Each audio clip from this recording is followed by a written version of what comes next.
was doing research for the television miniseries that I did about Lincoln. And I had to come down to Washington for another reason, and I had a half a day.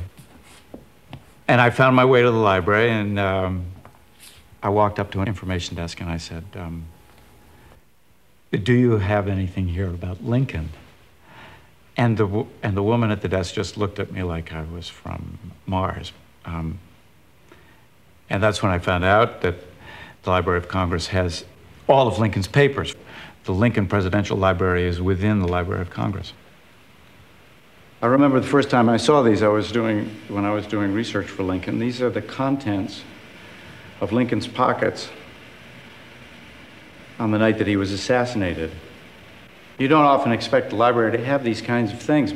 I made a list, and I asked the prop department to give me facsimiles, and they found very, very close facsimiles, and I carried these other things in my pocket. And it roots it in a kind of reality that no amount of reading could ever do. I was looking for a feeling of Lincoln. This one photograph tells it all.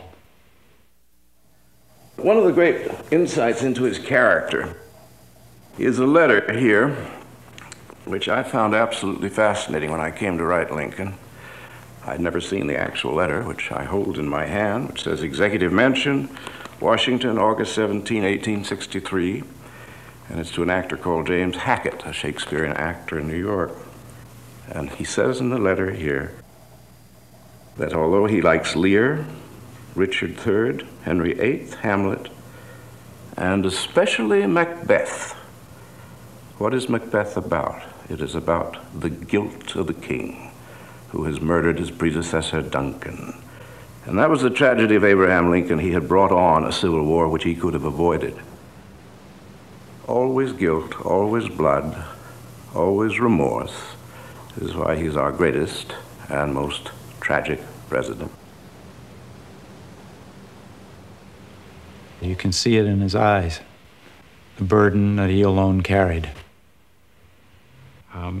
That's true also of these letters that he wrote to the bereaved ones of soldiers who had died during the war. You're looking at the ink as it came off his pen. Dear Fanny, it is with deep grief that I learn of the death of your kind and brave father.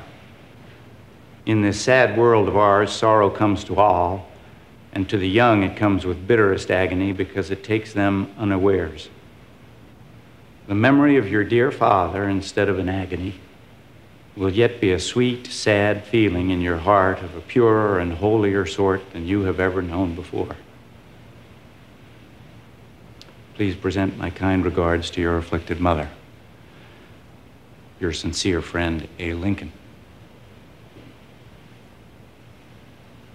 People have sometimes said that in the center, Abraham Lincoln was a cold and calculating man, but writing like this, straight from the heart, and with such a reserve, too, you know. Mark of a terribly sensitive man, I think.